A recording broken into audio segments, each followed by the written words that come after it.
So okay guys, let us start the last portion of P block chemistry, that is halogens and noble gases. तो दो lecture plan कर रहा हूँ इसके, आज और कल में आपको ये दो लेक्चर्स मिल जाएंगे and after that we will do metallurgy, the last topic of the course. Halogen आज के लेक्चर में थोड़ा हाफ से थोड़ा ज़्यादा ख़त्म करने की कोशिश करेंगे।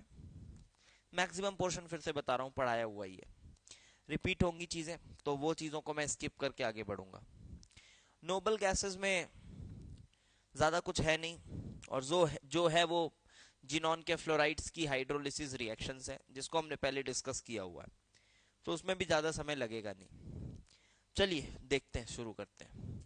ग्रुप 17, ये एबंडेंस दिया हुआ है, एलिमेंट दिया हुआ है, सोर्सेस दिया हुआ है, पढ़ लो तो ठीक है, ना पढ़ो तो भी ठीक है। एलोट्रॉपी, एटॉमिसिटी, हाँ ये थोड़ी बातें हैं जो थोड़ी पढ़ाई जा सकती हैं। That is preparation of halogens.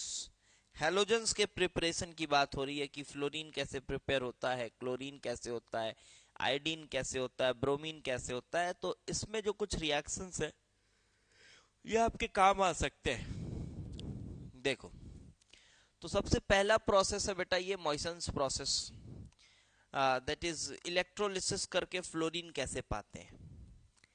काफी अच्छा मेथड है, ध्यान से देखिएगा तो समझ आएगा। क्योंकि फ्लोरीन को इलेक्ट्रोलिसिस से बनाने में ना काफी डिफिकल्टीज हैं, उतने आसानी से बनाया नहीं जा सकता। जैसे कि मैं आपको बताऊं, अगर आप फ्लोरीन को इलेक्ट्रोलिसिस से बनाना चाहते हो, ठीक है, फ्लोरीन को आप इलेक्ट्रोलिसिस से बनाना चाहते हो, और आपके पास मैं कुछ ऑप्शंस रखूं, आपको मैं कहूं कि काम करो, KF ले लो, KF को मोल्टेन फॉर्म में लो और इसकी इलेक्ट्रोलिसिस करा दो, तो इसमें क्या दिक्कत है? इसमें दिक्कत यही है कि भाई मोल्टन फॉर्म में एक आयनिक कंपाउंड को मोल्टन फॉर्म में ले जाने में टेम्परेचर रिक्वायरमेंट ही बहुत ज्यादा होगी, और अगर इतना ज्यादा टेम्परेचर होगा तो फिर फ्यूल कंजम्पशन बहुत ज्यादा हो जाएगा, और अगर फ्यूल कंजम्पशन ज्यादा होगा तो कॉस्ट ज्यादा आ जाएगी। पहली बात तो ये हो गया।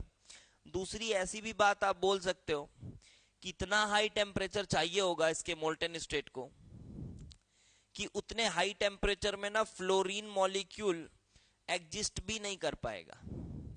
फ्लोरीन मॉलिक्यूल एग्जिस्ट भी नहीं कर पाएगा, फ्लोरीन का बॉन्ड टूट जाएगा और वो एटॉमिक फ्लोरीन में कन्वर्ट हो जाएगा, जो कि हाईली रिएक्टिव है, तो वो एटॉमिक फ्लोरीन में कन्वर्ट हो जाएगा। तो पहला ऑप्शन मैंने आपको बता दिया, KF की आप मोल्टन इलेक्ट्रोलिसिस करोगे, बात नहीं बनेगी। Okay, then you have, then the next thing is, आप अगर KF का ही एक्वस सॉल्यूशन ले लो, तो KF का अगर आप एक्वस सॉल्यूशन लोगे, अगेन आपने एक्वस ले लिया, तो फ्लोराइड के साथ कंपीट करेगा वाटर का ऑक्सीडेशन। वाटर का ऑक्सीडेशन ऑक्सीजन देता है, फ्लोराइड का ऑक्सीडेशन फ्लोरीन देता है। बट आपको यह बात पता होगी कि फ्लोराइड फ्लोरीन में कन्वर्ट होना, it is almost next to impossible, बहुत मुश्किल काम है ये। इसकी ई डिग्री काफी नेगेटिव होती है, आपको पता होगा ई डिग्री काफी नेगेटिव होती है, क्योंकि फ्लोरीन फ्लोराइड में कन्वर्ट होने की टेंडेंसी ज्यादा रखता है, तो काफी नेगेटिव ई डिग्री है। तो ये ना होकर ये फेवर हो जाता है, ये ना होकर ये फेवर हो जाता है, ठीक है। तो KF एक्वस भी कोई बहुत अच्छा ऑप्शन है नहीं हमारे पास, KF एक्वस भी कोई बहुत अच्छा ऑप्शन नहीं है। फिर आता है एक और मेथड जिसमें लोगों को लगता है कि HF यूज कर लिया जाए, HF hydrogen fluoride, hydrogen fluoride use कर लिया जाए, HF, क्योंकि ये जब प्योर फॉर्म में होता है ना, एनहाइड्रस फॉर्म में, जैसे KF, अभी मैंने आपको KF बताया, तो KF जो है वो तो फिर सॉलिड होता है नॉर्मली, बहुत हाई टेम्परेचर दोगे तो लिक्विफाई होता है, बट HF लिक्विड के फॉर्म में रह सकता है, और इसको लिक्विड के फॉर्म में रखना कोई बहुत ऐसा नहीं है कि बहुत हाई टेम्परेचर लगती है, ऐसा नहीं है, नॉर्मली लिक्विड के फॉर्म में रह सकता है HF। तो लिक्विड के फॉर्म में है, उसका एनहाइड्रस वर्जन आप लाओगे, लिक्विड के फॉर्म में है तो ठीक है, लेकिन इसका एनहाइड्रस एचएफ जो है ये काफी कोवेलेंट कैरेक्टर का है, कोवेलेंट बॉन्ड है इसमें, और अगर कोवेलेंट बॉन्ड है तो H प्लस और F माइनस आयंस जो होंगे वो काफी कम अमाउंट में होंगे। बात समझ आ गई? आयंस काफी कम अगर होंगे, अगर आयंस काफी कम होंगे तो इसका मतलब ये है, इसका मतलब ये है कि भाई जो इलेक्ट्रिकल कंडक्टिविटी है वो भी काफी कम होगी। इलेक्ट्रिकल कंडक्टिविटी जो है ना वो भी काफी कम होगी, तो हम इसको यूज नहीं कर सकते, हम इसको यूज नहीं कर सकते। ठीक है, तो ये देखिए कुछ तरीके यहां पर मैंने बता दिए जो आप नहीं कर सकते। तो अब सवाल आता है करें क्या? ठीक है, तो यहां पर एक स्पेशल स्पीसीज तैयार की जाती है, दैट इज HF2 माइनस, और एक आयनिक कंपाउंड यूज करते हैं KHF2। ठीक है, और ये कंपाउंड नॉर्मल टेम्परेचर्स में फ्लोराइड आयंस दे देता है। मैं आपको बता देता हूं इसका प्रोसीजर क्या है। देखिए एक एक चीज बताते जा रहा हूं, ध्यान से समझिएगा। पहले तो HF बनाने का तरीका, ठीक है, कैल्शियम फ्लोराइड में सल्फ्यूरिक एसिड डाल दिए, HF बन गया। अब इस HF में ना KF डाला जा रहा है। अब ये तो आप समझ चुके हैं कि सिर्फ HF से काम नहीं होगा, सिर्फ KF से काम नहीं होगा। इनको जब आप डालेंगे they will form KHF2 minus, K plus HF2 minus, like this. अगर आपको ये डाउट आ रहा है कि HF2 माइनस जैसी कोई चीज कैसे एग्जिस्ट कर सकती है, H दो बॉन्ड कैसे बना सकता है, तो परेशान मत होइए, ऐसा कुछ नहीं है। ये एक्चुअली कुछ ऐसा हो रहा है। देखो HF का एक मॉलिक्यूल है, HF का एक मॉलिक्यूल है, और ये पोटेशियम फ्लोराइड है, तो ये फ्लोराइड आयन है। तो जो HF का मॉलिक्यूल है इसमें इसमें काफी डेल्टा माइनस है, इसमें काफी डेल्टा प्लस है। ठीक है, काफी डेल्टा माइनस है, काफी डेल्टा प्लस है। अब ये डेल्टा प्लस बहुत ज्यादा होता है, आपको पता है magnitude of delta plus is very high when H is bonded with fluorine because it is the most electronegative atom. तो ये काफी तगड़ा इलेक्ट्रोस्टैटिक अट्रैक्शन होता है, और ये अट्रैक्शन इतना तगड़ा है कि आप इसको ऑलमोस्ट एक बॉन्ड की तरह मान सकते हो। समझ गए बात? तो HF2 माइनस कैसा है? HF मॉलिक्यूल फ्लोराइड के साथ एक तगड़ा इलेक्ट्रोस्टैटिक अट्रैक्शन कर रहा है। जैसे वाटर ऑफ क्रिस्टलाइजेशन आप किसी लैटिस में जोड़ते हो तो क्या होता है उसका मतलब? उसका मतलब यही ना है कि वाटर के मॉलिक्यूल्स क्योंकि इलेक्ट्रोस्टैटिकली चार्ज होते हैं, डाइपोल होता है ना उसमें, तो इलेक्ट्रिकली चार्ज होते हैं, इस वजह से वो दूसरे आयनिक कंपाउंड्स के साथ इंटरेक्ट करके चिपक जाते हैं लैटिस में। कुछ उसी तरह से ये फ्लोराइड भी HF के साथ इस तरह से इलेक्ट्रोस्टैटिकली अट्रैक्ट हो गया है, और वो उसके फॉर्मूला का हिस्सा बन चुका है। तो भाई आपके पास ये है HF2 minus, K plus HF2 minus. अब क्या होगा? अब ये आपके पास कंपाउंड है KHF2। अब इसकी कराई जाती है इलेक्ट्रोलिसिस। ये देखिए anhydrous HF is only slightly ionized and there is a poor conductor of electricity. Thus a mixture of KF and HF 1:13 mole ratio में यूज किया जा रहा है, is electrolyzed to increase the conductivity. Conductivity भी increase हो जाएगा और ठीक ठाक रिएक्शन होगा, यहां पर कोई दिक्कत वाली बात नहीं है। देखो अब रिएक्शन कैसे होना है, रिएक्शन कैसे होना है। ये आया आपका कैथोड। अब कैथोड में दो संभावनाएं हैं, एक तो K प्लस इलेक्ट्रॉन ले ले और पोटेशियम बन जाए, और दूसरा आपके पास सॉल्यूशन में H प्लस आयंस होंगे। वो H प्लस आयंस भी इलेक्ट्रॉन ले सकते हैं और वो हाइड्रोजन बना सकते हैं। दोनों रिएक्शंस हो रहा होगा, ज्यादा फेवरेबिलिटी इसकी है क्योंकि K तो अच्छा रिड्यूसिंग एजेंट होता है ना, K प्लस K में कन्वर्ट होने की टेंडेंसी थोड़ी कम है, बट ठीक है, हो सकता है कंपटीशन में वो रिएक्शन वहां पर। And at the same time you have hydrogen and potassium, ये आपके कैथोड के रिएक्शंस हुए। ये बात समझ आ गई होगी। ये बीच में बना है, समझिए KHF2 ये स्पीसीज बनी है, और इसको जब आप थोड़ा टेम्परेचर देंगे 24 डिग्री 25 डिग्री भी अगर आप देंगे तो ये थोड़ा पार्शियली टूट जाएगा, H प्लस F माइनस इस तरह से। अब आप यहां पर ये देखो, कुछ भी हो जाए, यहां जो ऑक्सीडाइज होने वाली चीज है वो और कोई नहीं है। ऑक्सीडाइज होने के लिए सिर्फ फ्लोराइड आपके पास मौजूद है। आपके पास नेगेटिव स्पीसीज यहां सिर्फ फ्लोराइड है। फ्लोराइड जो है, अब कुछ भी करो, फ्लोराइड को जाना ही पड़ेगा एनोड पे, और वो फ्लोराइड फ्लोरीन में कन्वर्ट हो जाएगा। वो फ्लोराइड फ्लोरीन में कन्वर्ट हो जाएगा। चेक, फ्लोराइड फ्लोरीन में कन्वर्ट हो गया। ठीक है, तो बाकी जो और थोड़ी बहुत बारीकियां हैं आप पढ़ लीजिएगा, लिखी हुई है चीजें। ओके, अभी एक मॉडर्न मेथड है 1:2 के रेशियो में लीजिए, टेम्परेचर थोड़ा बढ़ा दीजिए 72। उधर जो मॉइजन का एक्चुअल प्रोसेस था वो 24 डिग्री था। अब ये प्रैक्टिकल रीजंस हैं इसके, ठीक है, इससे बेटर यील्ड आती होगी ऐसा कर देने से। एक पॉइंट और यहां पर मैं बताना चाहूंगा, यहां पर ग्रेफाइट के एनोड आप यूज नहीं कर सकते, क्योंकि जो फ्लोरीन बनता है ना, एनोड में जाएगा अगर वो, तो ग्रेफाइट के साथ वो ग्रेफाइट फ्लोराइड बना लेता है ऑफ एबनॉर्मल फॉर्मूलाज। जैसा आपको मैंने ग्रेफाइट ऑक्साइड दिखाया था, अजीबोगरीब फॉर्मूला थे उसके, तो वैसे ही ग्रेफाइट फ्लोराइड जैसा कुछ बन जाता है। इसलिए यहां पर जो एनोड यूज होगा वो ग्रेफाइट का यूज नहीं होगा।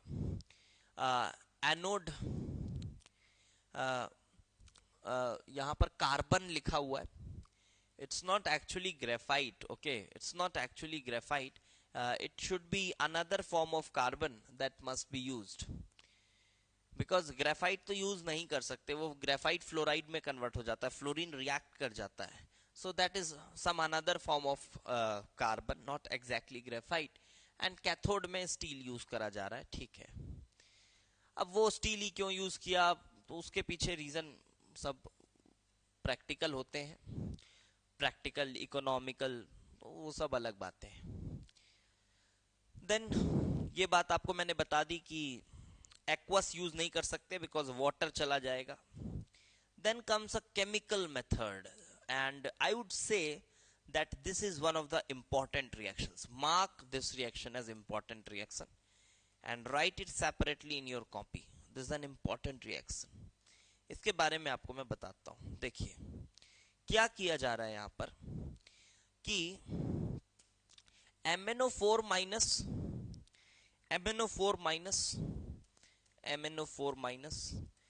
KF and HF is used along with H2O2, ये रिएक्शन यूज किया जा रहा है। ये देखिए, ये अब आप अगर ये सोचो कि फ्लोराइड जो है वो KMnO4 उसको ऑक्सीडाइज कर देगा और वो फ्लोरीन में कन्वर्ट हो जाएगा, तो मेरी बात मानिए ये गलत है। फ्लोराइड को फ्लोरीन में कन्वर्ट कर दिया जाएगा, दिस इज नॉट ट्रू। ठीक है, ये नहीं हो सकता, क्योंकि आपको पता है जब आप वो लिस्ट पढ़ते हो तो फिरंगी औरत सबसे ऊपर कौन आता था, फ्लोरीन आता था। तो फ्लोराइड को कोई ऑक्सीडाइज कर दे फ्लोरीन में, ये तो संभव है नहीं।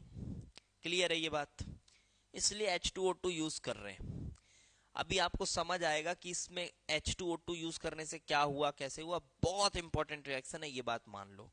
प्रेडिक्ट करना तो थोड़ा मुश्किल है, याद ही कराऊंगा आपको। ठीक है, देखते हैं एक सेकंड।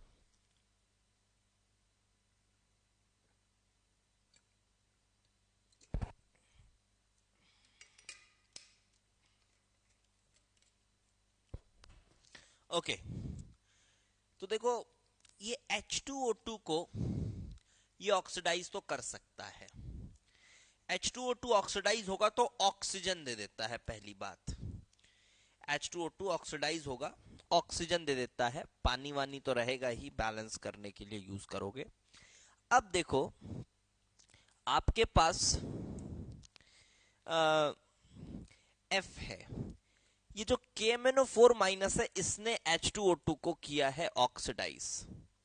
ठीक है, इसने H2O2 को किया है ऑक्सीडाइज, और फ्लोराइड के प्रेजेंस में ये Mn जो है ना +6 में चला जाता है, +6 में चला जाता है। Mn, sorry, not +6, it's actually +4, but it forms this MnF6 minus, क्योंकि नॉर्मली आप जानते हो MnO2 में जाता है, नॉर्मली MnO2 में जाता है, MnO2 भी +4 है, MnO2 याद रखने का तरीका है बस, ये कोई तरीका नहीं बता रहा हूं, मैकेनिज्म नहीं, ये भी +4 है, फ्लोराइड के साथ +4 में कुछ इस तरह से जाएगा, तो ये बनाएगा K2Mn, K2MnF6 ये बनेगा आपके पास, K2MnF6, ये देखिए it forms K2MnF6 this N oxygen. अब हम क्या करेंगे, ये जो K2MnF6 है इसको एक तगड़े लुईस एसिड के साथ रिएक्ट करा देंगे, दिस K2MnF6 इसको एक तगड़े Lewis acid that is SbCl5 के साथ करा दीजिए, या फिर SbF5 के साथ प्रैक्टिकली कराया जा रहा है तो उसी के साथ कराइए, SbF5। अब ये बहुत तगड़ा लुईस एसिड है, ये फ्लोराइड ले लेता है, फ्लोराइड ले लेता है, इसके 2 मॉलिक्यूल्स यूज कर लो, 2 फ्लोराइड इधर जाएंगे, 2 फ्लोराइड जाएगा तो बनेगा SbF6 माइनस के 2 स्पीसीज, और ये कन्वर्ट हो गया MnF4 में। देख रहे हो कितना उटपटांग तरीका है, ये MnF4 में कन्वर्ट हो गया। और अब आपको ये भी याद होना चाहिए कि MnF4 एक अनस्टेबल स्पीसीज है जो कि कन्वर्ट हो जाता है MnF3 में और फ्लोरीन छोड़ देता है लाइक दिस। तो इस तरह से आपको फाइनली फ्लोरीन का प्रोडक्शन होता हुआ मिला है। तो ये पूरा सीक्वेंस याद होना चाहिए, ठीक है, ये सीक्वेंस एकदम आपको लर्न इट, याद रखना पड़ेगा, फ्लोरीन को बनाने का केमिकल मेथड। ये आपका मॉइजन्स प्रोसेस जो मैंने बताया इलेक्ट्रोलिसिस, उससे ज्यादा इंपॉर्टेंट ये है, एग्जामिनेशन पर्सपेक्टिव से बता रहा हूं। ओके, आगे बढ़ा जाए, यही बातें लिखी होंगी, ये देखो MnF3 और F2 ये कैसे हुआ, वाया MnF4 बना और ये डिसोसिएट हो गया। चलिए अब आते हैं कुछ और क्लोरीन के मेथड्स बताए जा रहे हैं प्रिपरेशन के। ये आसान होंगे, इसमें ज्यादा समस्या नहीं होगी क्योंकि काफी फैमिलियर होते हैं क्लोरीन के reactions. So look, you have first of all तुमने NaHSO4 और HCl, तो पहले HCl बनाया, एसिड बेस रिएक्शन, क्लोराइड ने H+ लिया, HCl बना, और HCl को पाइरोलुसाइड के साथ आपने ऑक्सीडाइज कर दिया। एक गलत है, पाइरोलुसाइड के साथ नहीं होगा, HCl को MnO4 माइनस के साथ हो गए, MnO4 माइनस के साथ आपने ऑक्सीडाइज कर दिया। नहीं, ये ना रिएक्शन गड़बड़ लग रहा है मुझे, आप इसको पाइरोलुसाइड के साथ करते हैं, खैर MnO4 माइनस के साथ भी किया जा सकता है, बट MnO4 जो MnO4 माइनस है उसके साथ एक्वस रिएक्शन है, वो उससे बहुत ज्यादा क्लोरीन बनाने के लिए यूज नहीं करते। ये प्रिपरेशन के मेथड में तो MnO2 यूज होता है, and here you get Mn+2 ना, here you get Mn+2, that is MnCl2 मिलता है इधर, इसको थोड़ा करेक्ट कर लेना, ये गलत लिखा हुआ है रिएक्शन, यहाँ आपको MnCl2 मिलना चाहिए plus H2O plus Cl2, this is correct. Then second is electrolysis of brine, ये बचपन से पढ़ते आ रहे हो, क्या ही बताएं इसको, क्लास 10th का रिएक्शन है ये। Then there is Deacon's process, देखो ये सब ऐसा रिएक्शन है कि these are easily predictable, so nothing new in it. अब आप HCl और ऑक्सीजन का रिएक्शन कराओगे तो क्या एक्सपेक्ट कर सकते हो यार, HCl और ऑक्सीजन का रिएक्शन आप करा रहे हो तो ऑक्सीजन HCl में से जो ऑक्सीडाइज होने वाला है उसको ऑक्सीडाइज करेगा, क्लोराइड को ऑक्सीडाइज करेगा, क्लोरीन गैस निकालेगा, क्लोरीन गैस निकालेगा, प्लस ये हीट वीट हटाओ। कॉपर क्लोराइड का कैटलिस्ट है, 440 डिग्री पड़ता है रिएक्शन में टेम्परेचर, तब होता है, कैटलिस्ट को भी याद रखेंगे, आपके लिए अच्छा होगा। ब्राइन की इलेक्ट्रोलिसिस आ गई, एनोड पे क्लोराइड, कैथोड पे सोडियम, बचा हुआ NaOH और हाइड्रोजन। अब यहां पर साइड रिएक्शन बताया है, अरे ब्राइन की इलेक्ट्रोलिसिस जब आप करते हो तो क्लोरीन मिल जाता है, क्लियर है बात, सीधी बात है यार, क्लोरीन मिल जाता है, और कैथोड में आपको Na मिलता है, कैथोड में आपको Na मिलता है, लेकिन ना यहाँ पे यार ब्राइन की इलेक्ट्रोलिसिस हो रही है तो कैथोड में Na कैसे मिल रहा है? ये ना गलती लिखा है रिएक्शन, करेक्ट कर लीजिएगा इसको भी, ये गलती लिखा हुआ है। कैथोड में तो H प्लस जाकर हाइड्रोजन देना चाहिए और Na प्लस सॉल्यूशन में वैसा ही रहना चाहिए। तो sodium plus water gives this side reaction में also occur if the product mixes this and this. नहीं ना, ये कुछ भी करा है, ये बहुत ढंग की कोई बात है नहीं, इसमें कुछ भी लिखा है। मैं आपको प्रोसीजर बता रहा हूं क्या है, ये ट्रस्ट करने लायक नहीं है, ठीक नहीं लिखा है ये। देखिए, सबसे पहले एनोड की बात आपको पता है, ये खैर इलेक्ट्रोकेमिस्ट्री में इसको बहुत ज्यादा डिटेल में आपको पढ़ाया है, बट यहां एक बार फिर से बता देता हूं क्योंकि गलत सलत लिखा है ना, तो कंफ्यूज मत हो। एनोड है तो एनोड में क्लोराइड जाता है, क्लोराइड से क्लोरीन मिलता है, दैट्स इट, 2 इलेक्ट्रॉन छूटता है ऐसा। एनोड पे एक चीज और हो सकती थी, वाटर का ऑक्सीडेशन हो सकता था, वाटर से मिलता आपको ऑक्सीजन ऐसा, बाकी जो इलेक्ट्रॉन 4 इलेक्ट्रॉन का लॉस है वो अलग जगह है। लेकिन फिर मैंने आपको यह भी बताया था कि ओवर पोटेंशियल का कॉन्सेप्ट एक आपको पढ़ाया था मैंने, ओवर पोटेंशियल का कॉन्सेप्ट पढ़ाया था। यहां एक ओवर पोटेंशियल लग जाती है जिसकी वजह से वो रिएक्शन थोड़ा लेस फेवरेबल हो जाता है। ओके, आप वो टॉपिक पढ़ना है तो आप इलेक्ट्रोकेमिस्ट्री में पढ़ सकते हैं। तो अल्टीमेटली ये रिएक्शन होता है। कैथोड में क्या होगा? कैथोड में आपके पास NaCl का एक्वस सॉल्यूशन है, तो कैथोड में नॉर्मली आप पानी का रिडक्शन करा सकते हैं, H2O का reduction, that is H2O giving H2। तो एनोड पे क्लोरीन मिला, कैथोड पे हाइड्रोजन मिला। फाइनल रिएक्शन ऐसा लिख सकते हो आप, NaCl और वाटर की जब हमने इलेक्ट्रोलिसिस कराई तो Na प्लस वैसा ही रहा, तो हमने लिखा NaOH प्लस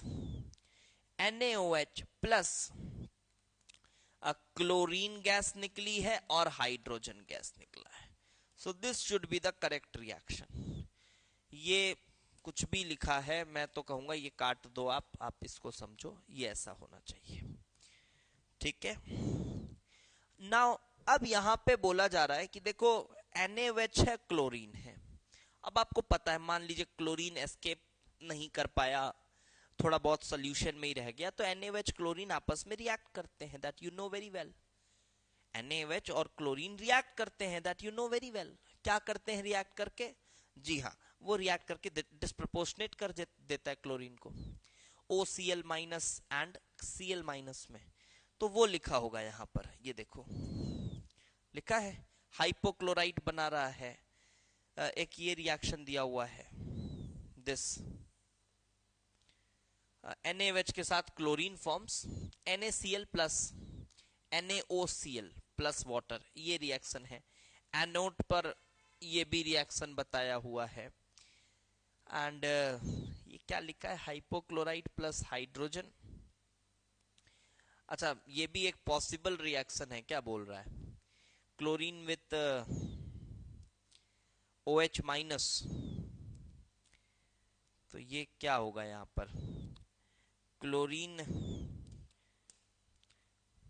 क्लोरीन ऑक्सीडाइज हुआ है +1 में, और ये +1 में था, +1 से ये 0 में चला गया है। तो क्लोरीन ने किया है OH माइनस का सिर्फ ऑक्सीडेशन, तो इसी का एक पार्ट है रिएक्शन का। तो ये भी एक साइड रिएक्शन है, हाँ एक्सेप्टेबल है, मान सकते हो। ऑल्दो ये वाली रिएक्शन ज्यादा ठीक है कि दोनों चीजें साथ में होती हैं। क्लोरीन ही एक बार रेड्यूस हो जाता है, क्लोरीन ही एक बार ऑक्सीडाइज हो जाता है। कुछ मामलों में ऐसा भी हो सकता है कि हाइड्रोक्साइड के साथ क्लोरीन खुद ही आपस में HOCl बनाने की टेंडेंसी होती है, हाइपोक्लोराइट आयन, तो थोड़ा बहुत हाइड्रोजन भी निकल के आ सकता है। बट ये बताऊं, ये बड़ा लीस्ट फेवरेबल रिएक्शन है, हाइड्रोजन उतना ज्यादा नहीं मिलता क्योंकि मेजर हाइड्रोजन आपको यहां से मिल चुका है। आप इस डिस्प्रपोर्शनेशन पे ध्यान देंगे सिर्फ, ठीक है, और वो कोई नई बात नहीं है, वो पता है आपको कैसा होता है। ये ब्राइन की इलेक्ट्रोलिसिस खत्म करो। Then some miscellaneous reactions are also given. आप एक बार इसको पढ़ लेंगे, आपको समझ में आ जाएंगी बातें, ठीक है। आप एक बार इसको पढ़ सकते हैं, फिर भी ना एक बार मैं देख लेता हूं, कहीं कुछ गलती लिखी होगी तो उसको करेक्ट कर दूंगा। रिएक्शंस क्या क्या है? पहला रिएक्शन लिखा हुआ है इन्होंने NaCl और HNO3, और they are forming NOCl and chlorine. Fine, ठीक है, चलेगा ये रिएक्शन। कैसे हुआ है? लिखा हुआ है इधर NaCl और HNO3 दे फॉर्म्स NaNO3 और HCl एस्केप करेगा। HCl वोलेटाइल प्रोडक्ट बन रहा है, वही इसको फेवर कर रहा होगा रिएक्शन को, तो ये सिंपल HCl बना। And now these two are reacting with each other, HNO3 and HCl, HNO3 and HCl। अब यहां पर क्या हुआ होगा मैं बताऊं आपको, HNO3 NO में कन्वर्ट हुआ होगा, NO में कन्वर्ट हुआ होगा तो NO भी लिख सकते हो आप, और क्लोराइड जो है वो ऑक्सीडाइज हुआ होगा, क्लोराइड ऑक्सीडाइज हुआ होगा, क्लोराइड ऑक्सीडाइज हुआ होगा क्लोरीन में। अब NO और क्लोरीन रिएक्ट किए होंगे तो NOCl बना होगा, और क्लोरीन जब आप मोल से बैलेंस करोगे तो देखोगे क्लोरीन थोड़ा एक्सेस बन रहा है, तो NOCl भी रह गया, NO खत्म हो गया, NO और क्लोरीन ने मिलकर NOCl बना लिया, क्लोरीन एक्स्ट्रा बच गया होगा, तो रिएक्शन ऐसा चला होगा NOCl plus chlorine like this. ये लिखा हुआ है नाइट्रोसिल क्लोराइड NOCl, और क्लोरीन भी मिला, और बाकी जो NO NO3 ये सब था वो तो ऐसे ही पड़ा रहेगा सॉल्यूशन में, ठीक है, रिएक्शन में दिक्कत नहीं है। देन एक और रिएक्शन, OCl माइनस को ऑक्सीजन के साथ ट्रीट किया गया है, तो ऑक्सीजन के साथ OCl माइनस को ट्रीट किया गया है, तो oxygen it forms NO2 and chlorine. ठीक है क्या ये रिएक्शन? ठीक है, NOCl को ऑक्सीजन के साथ रिएक्ट कर रहे हैं तो ठीक है, दिक्कत नहीं है। ये सब स्पेशल देखो लिख ही दिया, मिसलेनियस रिएक्शंस है। क्या ये बहुत इंपॉर्टेंट है? ना तो ये रिएक्शन उतना इंपॉर्टेंट है, ना तो ये रिएक्शन उतना इंपॉर्टेंट है, बट एक बार देख सकते हो, ऐसा होता है।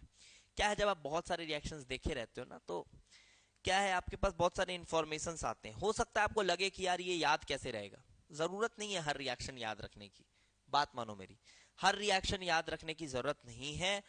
आप बस एक बार ये लेक्चर्स को देखोगे और थोड़ा कोशिश करो कि मैं एक बार पढ़ लूं, खुद से एक दो बार पढ़ने की कोशिश करो। सब कुछ याद नहीं रहेगा, वो नॉर्मल है, आपको नहीं, जो 10 साल से पढ़ा रहा होगा ना उसको भी नहीं होगा सब कुछ याद, नहीं होगा सब कुछ याद, लेकिन ये बात गारंटीड है कि एग्जाम में जब आप देखोगे ना कि क्या आया है वो आपको बन जाएगा, बिल्कुल बन जाएगा, देखिएगा, ठीक है। तो ठीक है, अब ये फिर ये ऑक्सीक्लोराइड और HCl है, तो अगेन ये OCl माइनस ऑक्सीडाइज कर रहा है, तो समझ लोगे। KMnO4 HCl simple reaction, PbO2 oxidiser chloride को फिर ऑक्सीडाइज कर दिया होगा। Then HCl with O2 copper powder और रेयर अर्थ क्लोराइड यूज करके फिर वही डिकॉन्स प्रोसेस जैसा ही रिएक्शन है, ये सब का कोई मतलब नहीं है। कॉपर क्लोराइड यूज करो, कॉपर पाउडर यूज करो, दोनों में वो कैटलिस्ट का काम कर रहा होगा। नाउ कम्स ब्रोमीन, तो ब्रोमीन के प्रिपरेशंस देख लेते हैं, ब्रोमीन के प्रिपरेशन देख लेते हैं। तो क्या बोला जा रहा है ब्रोमीन के प्रिपरेशन, क्लोरीन गैस को पास किया जाता है through solution to oxidise bromide to bromine, ये normal reaction, chlorine can oxidise bromide, ये सब आपको मैंने GIUC में पढ़ाया हुआ है। So removed by steam of air and passed to solution of Na2CO3। अच्छा, ये जो ब्रोमीन आया होगा इसमें इंप्योरिटी रही होगी, ब्रोमाइड का सॉल्यूशन है सी वाटर में, सी वाटर है, सी वाटर में ब्रोमाइड आयंस होते हैं, तो उस सी वाटर में क्लोरीन पास करो तो ब्रोमीन बन जाएगा वो, ठीक है, समझ आ रही बात। लेकिन ये ब्रोमीन इम्प्योर होता है, तो अब इसको प्योरीफाई करने का कुछ रिएक्शन दिया हुआ है। स्टेप स्टेप नहीं याद करना भाई मेरे, स्टेप नहीं याद रखना है कि अच्छा ये करते हैं फिर ये करते हैं ये करते हैं ना, रिएक्शन देख, रिएक्टेंट देख, तू समझ कि प्रोडक्ट तू बता पाएगा या नहीं, बस ऐसा सोच। ब्रोमीन विथ Na2CO3, NO2CO3 क्या करता है रिएक्शन को, बेसिक कंडीशंस प्रोवाइड करता है, और ब्रोमीन बेसिक मीडियम में डिस्प्रपोर्शनेट करता है। ब्रोमाइड एंड BrO3 माइनस में कन्वर्ट होता है, ठीक है। जो हॉट वाला केस था ना, वैसे ही यहां पर BrO3 माइनस में कन्वर्ट होता है। BrO माइनस में क्यों नहीं हुआ सर, उसका आंसर नहीं दे पाएंगे, इसी में कन्वर्ट होता है। अब इसमें जब हमने H2SO4 डाल दिया तो पहले क्या हुआ, इनको H प्लस मिला, और अब ये कम प्रपोर्शनेट कर लेंगे वापस, समझ गए। बेस डाला, डिस्प्रपोर्शनेट कराया, एसिड डाला, कम प्रपोर्शनेट करके ब्रोमीन बना लिया। फर्क क्या हुआ, अबे इसमें जो इंप्योरिटी रही होगी वो हट गई होगी, वो ब्रोमीन मिल गई तुमको, ठीक है। Typical method to purify anything, ऐसी तो चलता है। उसको पहले कुछ और बनाओ, फिर उसको वही बना दो, तो सिर्फ वही बन पाए होंगे ब्रोमीन जो असल में ब्रोमीन थे, जो असल में ब्रोमीन थे वही यहां तक आ पाए होंगे, बाकी इंप्योरिटीज तो पीछे रह गई होंगी। और यही तरीका मेटलर्जी में भी यूज करते हैं ज्यादातर। देन ये मेथड रिएक्शन याद करो, ये मैंने आपको वेरी वेरी इंपॉर्टेंट बोल के पढ़ाया था, ये रिएक्शन याद आ रही बात। MnO2 एंड कंसंट्रेटेड सल्फ्यूरिक और MnO2, यहां पर MnO2 is a better oxidizer, so it will oxidize this and this is acting as a medium। GIOC में लास्ट में आपको ये सब पढ़ाया है। तो मीडियम है तो ये ऑक्सीडाइज करेगा ब्रोमीन में, और ये देखो Mn+2 में जा रहा होता था, दिस एंड दिस। लेकिन यही अगर क्लोराइड होता है तो क्लोराइड में आपको MnO2 की जरूरत, H2SO4 क्लोराइड को ऑक्सीडाइज नहीं कर सकता। और यहां पर अगर ब्रोमाइड में आप ये नहीं भी डालते तो भी आपको SO2 गैस मिलती और ब्रोमीन मिलता। आई होप याद आ गई होगी बात। लेकिन क्लोराइड के लिए तो ये मस्ट है, चाहिए ही। यहां मस्ट नहीं है, हो सकता है SO2 जो निकल रहा है वो ठीक नहीं होगा, उसको मैनेज करना ठीक नहीं होगा, इसलिए क्या कर रहे हैं, सिर्फ एक ही ब्रोमीन के वेपर्स निकले तो ज्यादा ठीक है, नहीं तो वेपर्स में SO2 भी निकलेगा। अगर इसको यूज ना करें तो SO2 के भी वेपर्स मिलेंगे, तो मिक्स्ड वेपर्स मिलेंगे, तो सेपरेशन मुश्किल हो जाएगी। इस वजह से यहां पर MnO2 यूज कर रहे हैं। प्रैक्टिकल एक तरीका हो गया, ये भी आपको बता दिया गया। चलो भाई थोड़ा सा और आगे। अच्छा, अब ये क्या है, ये है आयोडीन बनाने के कुछ तरीके। तो आयोडीन बनाने के तरीके ये है चिली सॉल्ट पिटर। चिली सॉल्ट पिटर किसको बोलते हैं, सोडियम नाइट्रेट को बोलते हैं शायद, ठीक है। तो सोडियम नाइट्रेट है चिली सॉल्ट पिटर। अब इसको यूज किया जा रहा है देखो, और इससे बनाया जा रहा है आयोडीन। तरीका समझिए, इसमें ना चिली सॉल्ट पिटर में इंप्योरिटीज रहती हैं शायद, आयोडेट पर आयोडेट की, उसी कॉन्सेप्ट को यूज किया जा रहा होगा चिली सॉल्ट पिटर में। सो चिली सॉल्ट पिटर मिनरल है एक तरह का, ये भी है ना, NaNO3, और पता नहीं कैसे बट इसमें इसके ट्रेसेस होते हैं, NaIO3 और NaIO4, ये बस मिल गया हमको, ठीक है। अब ये कहां से आया, कैसे आया, वो तो अननोन है। तो चिली सॉल्टपीटर में इसके ट्रेसेस होते हैं। बस इसने किसी ने देखा कि अच्छा इसमें तो इसके ट्रेसेस हैं, फिर किसी ने बोला चलो अच्छी बात है, अब ऐसा कुदरत ने हमको दिया है तो इसको पकड़ के आयोडीन बनाते हैं। बस बनने लगा आयोडीन। तो पहले क्या किया जा रहा है देखो, आयोडेट रेसिड्यूज पहले क्या करा है यहां पर कि pure NaNO3 is obtained by dissolving saltpeter in water and crystallizing NaNO3। NaNO3 की solubility एक्सीड करा दी जाती है और उसको क्रिस्टलाइज करके बाहर कर लिया जाता है, जो प्योर सॉल्टपीटर है। और उसकी जो इंप्योरिटीज होती हैं वो मदर लिकर में रह जाती है।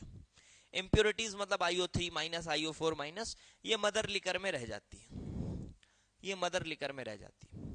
देखो मैं फिर से बोलूंगा, अगर आपने मेरे साथ GIOC और सॉल्ट एनालिसिस नहीं पढ़ा है और सीधे ब्लॉक पढ़ रहे हो तो आप उतने अच्छे से नहीं पकड़ पाओगे बातों को, क्योंकि बहुत सारी बातें मैं पहले पढ़ाया हूं, इसलिए मैं थोड़ा इसको जल्दी बता रहा हूँ, ठीक है। इसलिए मैं ब्लॉक, बहुत बच्चे बोल रहे थे कि ब्लॉक का सर अलग से कोर्स अवेलेबल कर दो, वो नहीं कर सकते, बिकॉज फिर वो कोई काम का नहीं होगा, ठीक है, इसलिए नहीं कर रहे, वो कोई काम का नहीं होगा। तो भाई ठीक है, अब क्या हुआ, NaNO3 को तो बाहर कर दिया है, आयोडेट रेसिड्यूज दस accumulated and concentrate in the mother liquor, fine. अब ये कंसंट्रेट को क्या किया गया, दो पार्ट में डिवाइड कर लिया गया है। First part is reduced with NaHSO3, ठीक है, अच्छी बात है। NaHSO3 सल्फाइट आयन है, रेड्यूस तो कर सकता है, ये खुद सल्फेट में चला जाएगा। तो देखो IO3 माइनस को I माइनस में रेड्यूस किया, खुद सल्फेट में चला गया, और सेकेंड पार्ट को फिर इसके साथ मिला दिया जाता है। अच्छा, हमने किसी तरह से आयोडेट को रिड्यूस कर लिया और फिर I माइनस और आयोडेट को मिला दिया, तो कम प्रोपोर्शनेशन हो जाएगा। I माइनस और आयोडेट को मिला दिया एसिडिक मीडियम में, कम प्रोपोर्शनेशन हो गया, और ये आपको I2 मिल गया। ठीक है, सेकेंड पार्ट को मिला दो बस उसमें, पहले वाले आयोडेट को I माइनस में कन्वर्ट कर दो, सेकेंड वाले आयोडेट को मिला दो, तो आयोडेट और I माइनस मिलके I2 बन गया। क्या बात है, चलो हटाओ, हो गया। आगे I माइनस क्लोरीन, ठीक है, क्लियर रिएक्शन है, सीवीड्स वीड से बना रहा है, सेम वही रिएक्शन जो ब्रोमीन के लिए यूज किया था, सिमिलर रिएक्शन है। कुछ अदर मेथड है, सॉल्ट एनालिसिस में पढ़ा चुका हूं ये आपको बहुत बार, ठीक है। CuI2 बनता है और CuI2 को फिर डिस्प्रपोर्शनेट हो जाता है तुरंत I माइनस, कॉपर प्लस 2 के साथ रिड्यूसिंग एजेंट रह नहीं पाता है, I माइनस तुरंत I2 में चला जाता है और Cu प्लस 2 को Cu प्लस 1 में कन्वर्ट करता है, क्यूप्रस आयोडाइड बनाता है, Cu2I2, सीधा पहले पढ़ा हुआ रिएक्शन है, कोई बड़ी बात नहीं। अच्छा, अब क्या आता है, अब आते हैं कुछ ट्रेंड्स। अब ट्रेंड्स तो पीरियोडिसिटी में पढ़ा हुआ है, बट देख लेते हैं, कुछ अगर नया दिखेगा तो उसको एक बार हाईलाइट कर देंगे। And then we will move to the chemical properties, फिर आएंगे कुछ केमिकल प्रॉपर्टीज, फिर ऑक्जी एसिड और इंटर हैलोजन कंपाउंड्स होंगे, फिर oxy acid and inter halogen compounds. तो चलो थोड़ा पहले ट्रेंड्स देख लेते हैं। So trends are as follows: atomic number, atomic mass, electronic configuration, covalent radii, ionic radii, ionisation enthalpy, सब नॉर्मल है ये सब। Electron gain enthalpy, chlorine fluorine shift पड़े हुए हो। बॉन्ड, बॉन्ड लेंथ में नॉर्मल है, कुछ भी उठपटांग नहीं है, लेकिन बॉन्ड डिसोसिएशन में फ्लोरीन 3 नंबर पे चला जाता है इंटर इलेक्ट्रॉनिक रिपल्सन की वजह से। इंपॉर्टेंट केस है, बहुत बार पूछा हुआ है, मुझे नहीं लगता एडवांस में फिर पूछेगा इसको, लेकिन फिर भी पता होना चाहिए, बहुत स्टैंडर्ड केस है। इलेक्ट्रोनेगेटिविटी ठीक है, मेल्टिंग पॉइंट ठीक है, देख लीजिएगा, बॉइलिंग पॉइंट ठीक है। उसके बाद ये हाइड्रेशन एंथैल्पी नॉर्मल है, ई डिग्री वैल्यूज नॉर्मल है, कोई दिक्कत नहीं है। कलर इंटेंसिफाई होता जाता है होमोलुमो ट्रांजिशन की वजह से, बता चुका हूं। ऑक्सीडेशन स्टेट्स देख लीजिए, -1 से +7 तक सब दिखाएंगे, बट फ्लोरीन हमेशा -1 दिखाएगा, खत्म कहानी। केमिकल प्रॉपर्टीज, ये सब आराम से समझ आ जाने वाली बातें हैं, ठीक है। फिर भी एक बार मैं फटाफट से पढ़ ले रहा हूं, कुछ बताने लायक लगेगा तो बता देंगे। All halogen exhibit -1 oxidation state. However, chlorine, bromine, iodine exhibits these oxidation states. Fine. Higher oxidation state of these are realized mainly when the halogens are in combination with small and high electronegative atoms like fluorine and oxygen. ये सब बातें D block में आपने करी हुई है ना, क्योंकि इतने हाई पॉजिटिव चार्जेस आ रहे हैं, तो जनरली देखा गया है कि बहुत इलेक्ट्रोनेगेटिव एटम के साथ जुड़ेगा तभी होगा। और ये भी बोला गया small electronegative atoms, small electronegative atoms are preferred because क्या है कि जब इतने हाई ऑक्सीडेशन स्टेट्स आ रहे हैं, इसका मतलब सेंट्रल एटम को सराउंड करने वाले एटम्स भी बहुत ज्यादा होंगे। जैसे MnF7, सोचो आप, MnF7 वो नहीं बन पाता ना, MnF7, और जैसे Mn को +7 देना है आपको, आप खुद ही सोचो, Mn को +7 देना है, तो आपने देखा होगा कि MnF7 तो नहीं दिखता आपको ज्यादा, लेकिन आपको MnO4- दिख जाता है। रीजन यही समझ लो कि एटम्स तो दोनों छोटे, बट फ्लोरीन थोड़े ज्यादा नंबर्स में लग जाएगा ना, 7 लग जाएगा आजू बाजू, लेकिन ऑक्सीजन कम है, 4 में ही +7 दे सकता है, क्योंकि एक ऑक्सीजन 2 बॉन्ड बना रहा होता है। तो जनरली फ्लोरीन और ऑक्सीजन को ही आप देखते हो, जब कोई एलिमेंट अपनी हाईएस्ट ऑक्सीडेशन स्टेट में होता है, तो या तो फ्लोरीन होता है या तो ऑक्सीजन, ज्यादा प्रेफर्ड ऑक्सीजन है, क्योंकि एक एटम, एक ऑक्सीजन का एटम +2 चार्ज दे देता है, लेकिन फ्लोरीन के 2 एटम्स लगते हैं +2 चार्ज देने में, और ये बात ऑब्वियस है कि 2 एटम्स ज्यादा स्पेस लेंगे सिंगल एटम के कंपैरिजन में, बिल्कुल क्लियर बात है। आगे देखो, हाँ, fluorine atom has no d orbitals, चलो ये तो बचपना है। All the halogens are highly reactive, they react with metals and non metals to form halides, their reactivity of the halogen decreases down the group, ठीक है, fine. The ready acceptance of an electron is the reason for strong oxidation, ये तो पढ़ा चुके हैं ना यार, fluorine, chlorine, bromine. Fluorine सबसे अच्छा ऑक्सीडाइजिंग एजेंट क्यों है, ये जीआईओसी में सब पढ़ा चुके हैं, याद करो। Electron gain, enthalpy, hydration, enthalpy, bond dissociation, तीनों का कॉम्बिनेशन से समझाया गया था आपको। Okay, then E degree values, fluorine oxidises water, पढ़ा चुके हैं। चलिए पानी के साथ रिएक्शन है, these are reactions with water.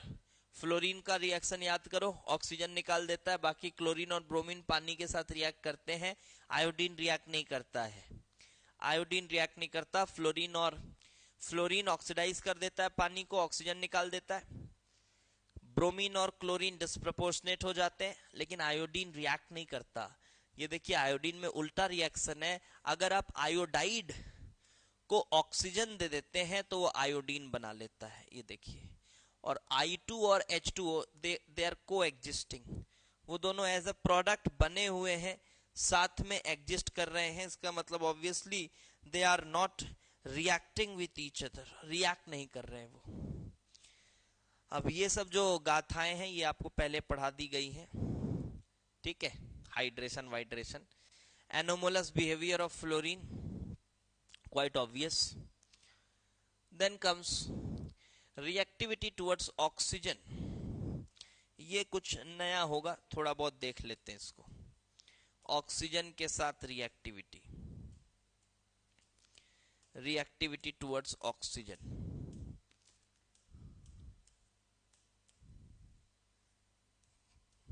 Oxides बना रहे हैं, देख लीजिए ये लिस्ट है ऑक्साइड्स के, ये लिस्ट है ऑक्साइड्स के,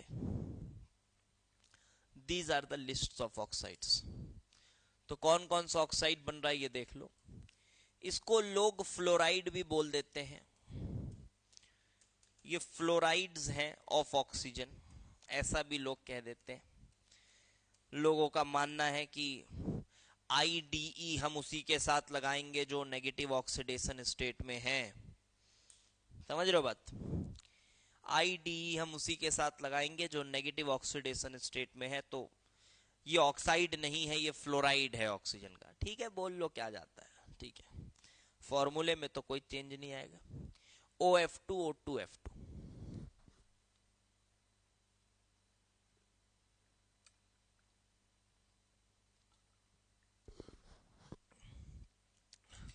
अब इनके स्ट्रक्चर्स आपको मैंने पहले पढ़ा दिए, कुछ पॉइंट्स आपको मैं बताना चाहूंगा कि इसमें, इसके तो खैर ऑक्साइड्स हैं नहीं, वो फ्लोराइड्स हैं, उन दोनों को अलग रखो। इन तीनों में स्टेबिलिटी पे सवाल आ सकता है कि तीनों में सबसे ज्यादा स्टेबल कौन है, स्टेबल सबसे ज्यादा कौन है। तो मैं आपको ऑर्डर बता दूं, आयोडीन सबसे ज्यादा स्टेबल है, क्लोरीन और देन ब्रोमीन। ब्रोमीन के ऑक्साइड्स बेटा सबसे लीस्ट स्टेबल माने जाते हैं, ठीक है। ब्रोमीन के ऑक्साइड्स सबसे लीस्ट स्टेबल हैं, ये ऑब्जर्वेशन है, एक्सप्लेन करने का एक तरीका है, बहुत ही फालतू सा तरीका है, बता देंगे अभी, लेकिन ठीक है। तो आयोडीन, क्लोरीन, ब्रोमीन, ये ऑब्जर्वेशन है, पहली बात तो समझो आप। ये देखा गया कि रूम टेम्परेचर पे कौन ज्यादा अच्छा एग्जिस्ट कर रहा है, उस हिसाब से बोला गया ये IClNBr। इसमें भी जो हाइयर ऑक्साइड्स हैं, जो ज्यादा ऑक्सीडेशन स्टेट वाले हैं, हाइयर ऑक्साइड्स जो हैं वो ज्यादा स्टेबल है, higher oxides are more stable, एक पॉइंट ये हो गया, ठीक है। इसमें ना बोला जाता है कि ये जो ब्रोमीन है, ये जो ब्रोमीन है, this is least stable due to middle row anomaly. एक ये यूज हुआ, ये लाइन एनसीईआरटी में, एनसीईआरटी में ये यूज हुआ है, वो आपको मैं बता देता हूं कि क्या मतलब है ये मिडिल रो एनोमली का, what does it actually mean middle row anomaly का। देखो जब आप बात करते हो क्लोरीन ब्रोमीन आयोडीन की, तो दो पैरामीटर्स पे बात करो, एक करो थर्मोडायनेमिक, एक करो काइनेटिक्स।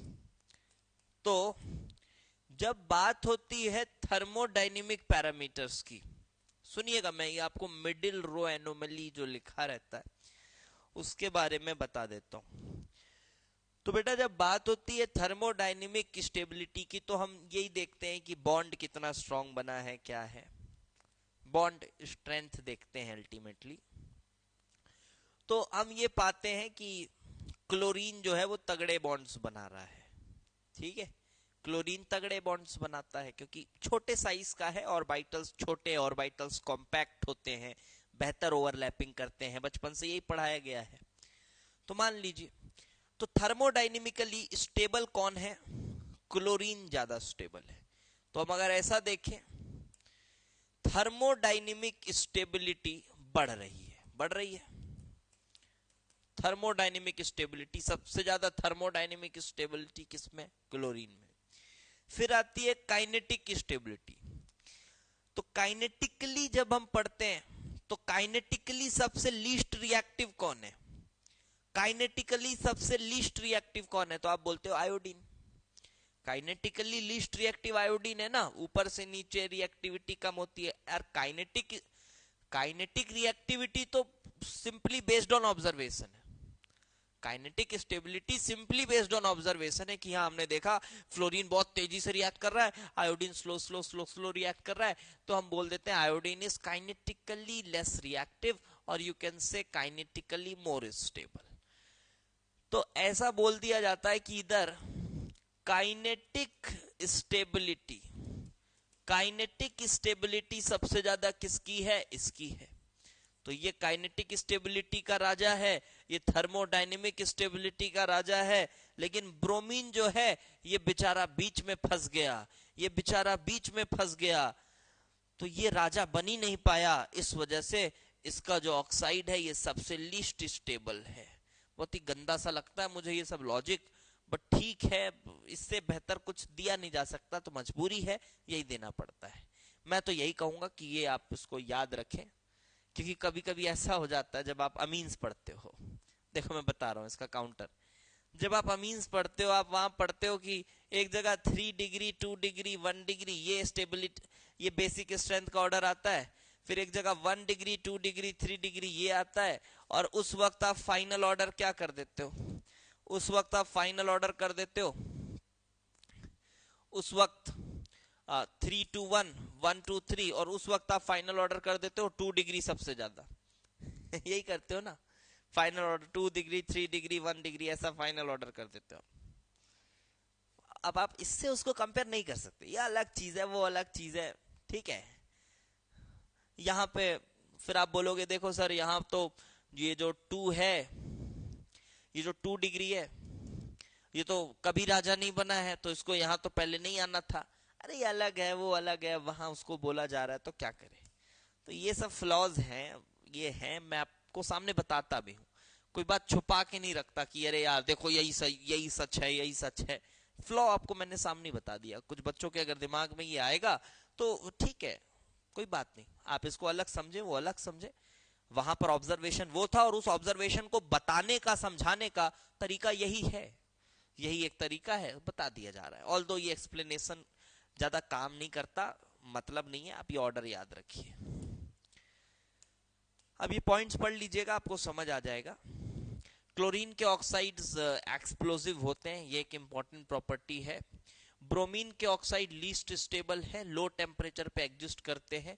और ये आयोडीन का ये जो I2O5 है, ये कार्बन मोनोऑक्साइड के एस्टिमेशन में काम आता है। ये लाइन आपको मैंने शायद कहीं क्वेश्चन में भी आया था, तो क्वेश्चन में भी कराई थी। ये एस्टिमेशन में काम आता है I2O5, बता रहा हूं कैसे। रिएक्शन कुछ ऐसा है, इसका आप YouTube वीडियो भी देख सकते हो, प्रैक्टिकली किसी ने कराया होगा। I2O5 कार्बन मोनोऑक्साइड को तुरंत वॉयलेट हो जाता है, ये व्हाइट पाउडर होता है, ये व्हाइट पाउडर होता है। जैसे इसको कार्बन मोनोऑक्साइड मिलता है, ये तुरंत I2 बन जाता है, व्हाइट पाउडर ना वॉयलेट होने लगता है, तुरंत वॉयलेट होने लगता है। और फिर इस I2 के अमाउंट को एस्टिमेट किया जाता है. This is estimated, it is estimated by आयोडोमेट्रिक titration. तो फिर इसको आयोडोमेट्रिक टाइट्रेशन के थ्रू एस्टिमेट कर लेंगे एंड उससे पता चल जाएगा कि CO कितना था. जस्ट लाइक आप ओजोन का अमाउंट एस्टिमेट करते हो यूजिंग KI. ओजोन में यही करते हो ना, KI यूज करके ओजोन को पहले I माइनस को I2 में कन्वर्ट करते हो और फिर फाइन I2 का आइडोमेट्रिक करा लेते हो. वैसा ही कुछ है, ठीक है, वैसा ही कुछ यहाँ कराया जा रहा है. चलिए अच्छी बात है. अब आता है कुछ रिएक्शन. यहाँ पर रिएक्शंस हैं. ये कितने हैं, 1 2 3 4 एंड रिएक्शन विथ कंपाउंड्स है ये, और ये रिएक्शन विथ एलिमेंट्स है. ठीक है, इसमें आधे रिएक्शंस तो पहले से हुए होंगे. And then we have other reactions for each. बहुत सारे रिएक्शंस दिख रहे हैं बट परेशान होने का नहीं है. बहुत सारे रिएक्शन आपने पढ़े होंगे. एलिमेंट्स के साथ, हाइड्रोजन के साथ HF HCl HBr HI बनेगा, क्या बड़ी बात है. मेटल के साथ, तो मेटल को क्या करेगा, ऑक्सीडाइज कर देगा यार. Chlorine with sodium NaCl, that's it. कुछ बड़ी बात है नहीं यहाँ पर. FeCl3, क्लोरीन, भाई Fe को क्लोरीन लाओगे तो फेरस वेरस में नहीं जाना, फेरिक में जाना है सीधे, ऑक्सीडाइज मारेगा. सिल्वर AgF, फाइन, हटाओ, क्या करना है. देन कम्स फास्फोरस के साथ. फास्फोरस के साथ क्या होता है, हैलोजन का, पढ़े तो पीछे. PCl3 PCl5 यही बनता है. लिमिटेड अमाउंट में दोगे तो PCl3, अदरवाइज PCl5 ये बनता है. डन. Pi3 भी बन रहा है, देखिए Pi3 भी बन रहा है. कुछ और इधर जो एक्स्ट्रा ये थोड़े बहुत नोट्स है ना, ये सब खुद से पढ़ लीजिएगा, समझ आ जाएगा वो. बस उसको पढ़ना ही है और कुछ नहीं. हैलोजन, सभी हैलोजन ट्राईहेलाइड बनाते हैं. ट्राईहेलाइड सभी बनाते हैं. ये भी ट्राईहेलाइड बना रहे हैं. FCl Br form pentahalides. They are forming pentahalides like this. अब है सल्फर के साथ रिएक्शन. सल्फर के साथ जब आप फ्लोरीन और क्लोरीन के रिएक्शंस कराएंगे, आप ये पाएंगे कि फ्लोरीन और क्लोरीन और ब्रोमीन जो है, जो क्लोरीन और ब्रोमीन है, ये लोग कोई हेक्साहेलाइड वगैरह नहीं बनाते. जनरली मोनोहेलाइड देखोगे, बहुत ज्यादा है तो क्लोरीन का आप टेट्राहेलाइड देख लोगे, HCl4. अदरवाइज वो मोनोहेलाइड ही बनाता है, H2Cl2 टाइप. ठीक है, फ्लोरीन अगर लाओगे तो अलग बात है. फ्लोरीन SF6 बना लेता है सल्फर के साथ.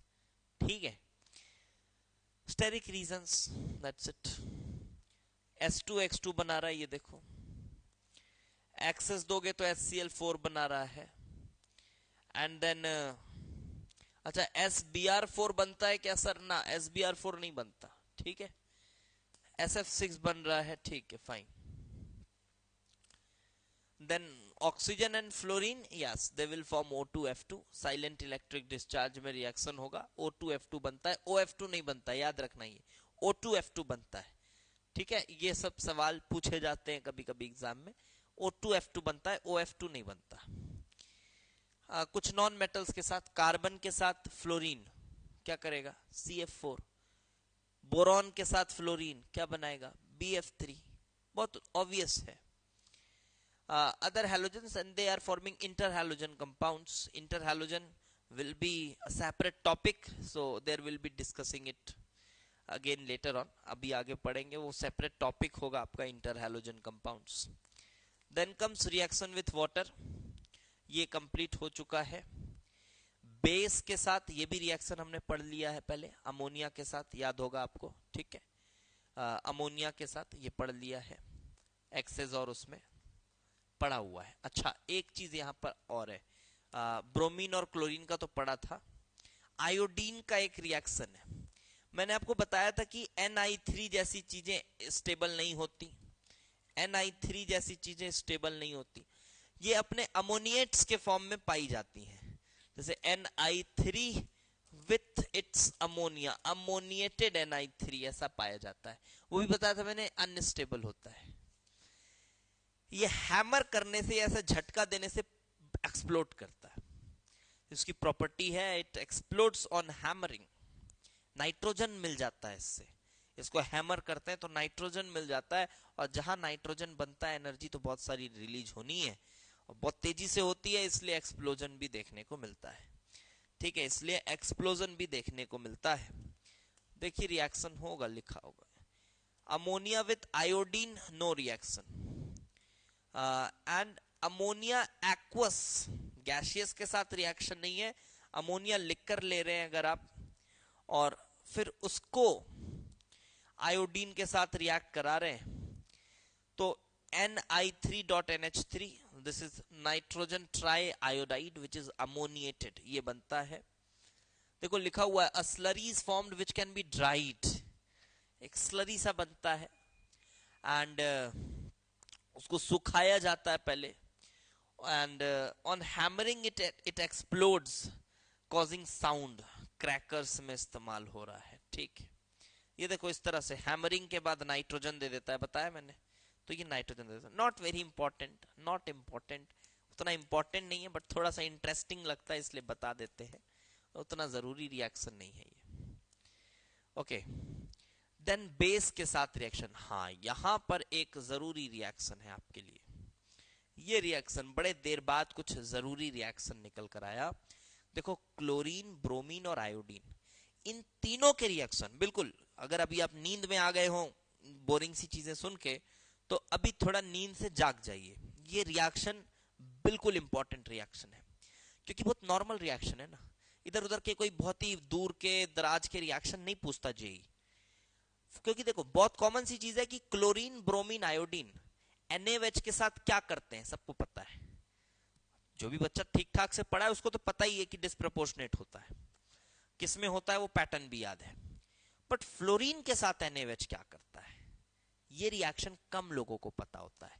चलिए आइए इसको इंपॉर्टेंट मार्क करिएगा और ध्यान रखिएगा। फ्लोरीन विथ जब डाइल्यूट NaOH है, it forms OF2, NaF and hydrogen. जी हाँ, हाइड्रोजन गैस मिलता है, और ये गलत नहीं है, ठीक लिखा हुआ है, हाइड्रोजन गैस मिलता है। क्योंकि फ्लोरीन देखता है कि मैं जिसको चाहूं ऑक्सीडाइज कर सकता हूं, मैं जिसको चाहूं ऑक्सीडाइज कर सकता हूं, ये देखता है Na+ है। अब बोलता है Na+ को तो मैं नहीं कर पाऊंगा ऑक्सीडाइज भाई, अब Na+ इतना भी शक्तिशाली नहीं हो कि Na2+ बना दूं, जो चीज है ही नहीं ब्रह्मांड में, वो तो नहीं कर सकता। बट एक तो मैं ये ऑक्साइड को ऑक्सीडाइज कर दूंगा, उसके साथ चिपक जाऊंगा, OF2 बना लूंगा। ये देखो ये OF2 बन रहा है, ऊपर ऑक्सीजन और फ्लोरीन कॉम्बिनेशन से O2F2 बन रहा था, यहां पर OF2 बन रहा है। साथ ही साथ आपके पास यहाँ H+ भी है, OH- में H तो H+ है, वो भी आपका रेड्यूस हो जाता है। ठीक है, वो ऑक्सीडाइज नहीं हो रहा है, OH- ऑक्सीडाइज नहीं हो रहा है, वो रेड्यूस हो रहा है और हाइड्रोजन में कन्वर्ट हो रहा है, वो रेड्यूस हो रहा है, हाइड्रोजन में कन्वर्ट हो रहा है। ये हाइड्रोजन में कन्वर्ट हो रहा है रेड्यूस होकर, ये बात थोड़ी सी, जहां तक मुझे ध्यान है, ये हाइड्रोजन तो देता है, हाइड्रोजन तो देता है ये रिएक्शन, बट क्या ये सही है? ये रिएक्शन हाइड्रोजन दे रहा है अगर तो आई डोंट थिंक सो ना, दिस इज नॉट हाइड्रोजन। इसको करेक्ट करिए, ये हाइड्रोजन नहीं देना चाहिए। It should be normally H2O, it should be H2O, hydrogen नहीं देता ये। Okay, make it H2O, simple H2O ही है, हाइड्रोजन नहीं देता। मुझे कुछ और रिएक्शन याद आ रहा होगा, ठीक है, हाइड्रोजन नहीं देता, H2O ही रहता है, लेकिन OF2 बनाता है डाइल्यूट फॉर्म में OF2। तो कौन ऑक्सीडाइज हुआ? क्योंकि देखो H+ भी ऐसे ही सोचो, आप ऐसे ही सोचो, ये ठीक तरीका याद करने का। फ्लोरीन ऑक्सीडाइज करेगा, H+ को ऑक्सीडाइज कर नहीं सकता, Na+ को ऑक्सीडाइज कर नहीं सकता, ऑक्साइड को कर सकता, ऑक्साइड को कर दिया। तो और जब कंसंट्रेटेड है तभी भी वो किसको ऑक्सीडाइज करेगा? ये ध्यान रखना ना, ये गलती मत करना, क्योंकि यहाँ इसीलिए बोल रहा हूँ लेक्चर एक बार देख लेना, ये कुछ प्रिंट्स में मिस्टेक्स हैं, तो प्रिंट्स में मिस्टेक्स है कि इतने सारे रिएक्शन है बेटा, ऑब्वियस है 100% एक्यूरेसी के साथ नहीं लिखा होगा, कहीं ना कहीं गलती होगी, इसलिए वो मैं पढ़ रहा हूं तो वेरीफाई भी हो जा रहा है। तो ये H2O ही लिखेंगे यहाँ पर। तो कंसंट्रेटेड जब होगा NaOH तब ऑक्सीजन मिलता है, यहां भी ऑक्सीडाइज हुआ है, और जब डाइल्यूट है तो OF2 मिलता है, और ये रिएक्शन आपको पता है पहले से। देन ये लाइम के साथ ब्लीचिंग पाउडर बनाना, ये भी पता है।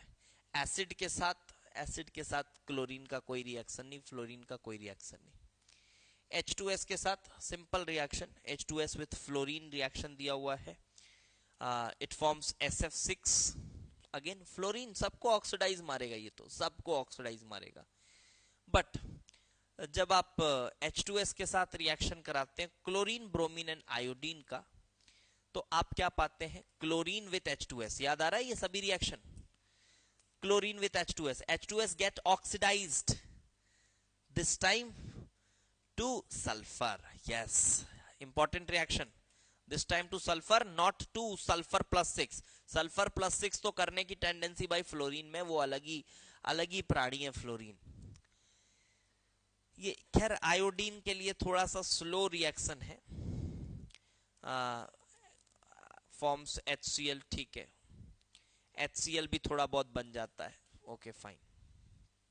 ये रिएक्शन पता है आपको, वैसे कोई बड़ी बात नहीं। ये आपने पीछे अभी दूसरे चैप्टर में पढ़ा, सल्फर डाइऑक्साइड जहां पढ़ाया था, carbon monoxide with chlorine, phosgene बनेगा COCl2। Then there are some other reactions as well, देख लीजिए बहुत सारे रिएक्शंस है, थोड़ा सा और कर लेते हैं इसको, वैसे 1 घंटा हो गया बट थोड़ा सा इसको और कर लेते हैं, मेजर पोर्शन हो गया, ज्यादा कुछ बचा नहीं। फ्लोरीन के रिएक्शन दिए हुए हैं, for fluorine, for chlorine and then for bromine iodine, normally होंगे। SO3 के साथ फ्लोरीन रिएक्ट करता है और एक ऑक्सीडाइज्ड प्रोडक्ट बना लेता है, not very important, this product is not very important but still reaction तो है। स्ट्रक्चर भी बता रहा हूं, पर ऑक्साइड लिंकेज क्रिएट करता है, SO2 यहां पर एक F, OO SO2 और एक F, तो SO3 को इसमें ऑक्सीडाइज करता है। थोड़ा देखे रहिए, अगर कभी ध्यान आ गया, क्वेश्चन आ गया एग्जाम में तो थोड़ा ध्यान रहेगा, ऑल्दो ये सब जरूरी रिएक्शंस नहीं होते, बहुत माथापच्ची नहीं करनी इनके लिए। और ऐसे टेस्ट्स भी आपको ज्यादा नहीं देने जिसमें ऐसे रिएक्शंस को बहुत ज्यादा प्रिविलेज दी जाती है और पूछा जाता है, ये सब नहीं पूछता जेई, टेंशन नहीं लेने का, जितना टेंशन फ्री होके पढ़ोगे उतना अच्छा है। चलो SiO2 के साथ रिएक्शन कराएंगे फ्लोरीन का, ये भी ऑब्वियस है, ऑक्सीडाइज करेगा SiF4 में और खुद ऑक्सीजन यहां से हटा देगा, ऑक्सीजन हटा देगा, ऑक्साइड को ही ऑक्सीडाइज किया है देखा जाए तो, ठीक है। It attacks glass at about 100 degree Celsius, the reaction is very slow with dry fluorine, moisturous fluorine के साथ नॉर्मल रिएक्शन होता है। Then this is normal reaction, oxidising character बताया है। देन क्लोरीन के साथ ये सभी रिएक्शन पहले पड़े हुए हैं, नॉर्मल फेरस फेरिक में जा रहा है, सल्फाइड सल्फेट में जा रहा है, SO2 SO4 माइनस में जा रहा है, I2 IO3 में जा रहा है, पहले पड़ा हुआ रिएक्शन है। Chlorine water fine bleaching action done. Bromine clathrates बना सकता है, ब्रोमीन मॉलिक्यूल्स ऑफ वाटर को अपने में चिपका के रखता है, क्लैथरेट्स आपको मैंने पढ़ाया हुआ है पहले, जो वाटर ऑफ क्रिस्टलाइजेशन है वही क्लैथरेट है। I2 का हाइपो के साथ रिएक्शन है, आयोडोमेट्रिक टाइट्रेशन पड़ा हुआ है। KClO3 I2, KClO3 I2, ये रिएक्शन देख लेते हैं क्या है।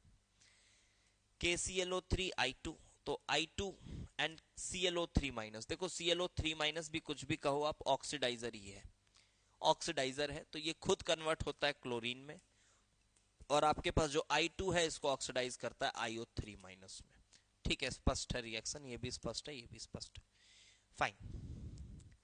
ओके, अब एक लेक्चर और करेंगे जिसमें oxide, hydro oxide, oxy acids ये पढ़ेंगे और नोबल गैसेस पढ़ेंगे। आज या कल में ये भी लेक्चर आपको दे दिया जाएगा, ओके ठीक है। फिर इसको मैं कहूंगा ये जो ब्लॉक वाला पार्ट है उसको थोड़ा एग्जाम के समय पढ़ोगे, अभी एक बार पढ़ के रख लो, एग्जाम के समय एक बार फिर देख लेना, तो याद रह जाएगा। बट जिनको मैं इंपॉर्टेंट बोल रहा हूँ लेक्चर्स के दौरान, उनकी लिस्ट अलग बना लो, उनको याद करो बार बार बस। ठीक है, उनको याद करो बार बार, वो काम आएगा आपको। ठीक है, बाय।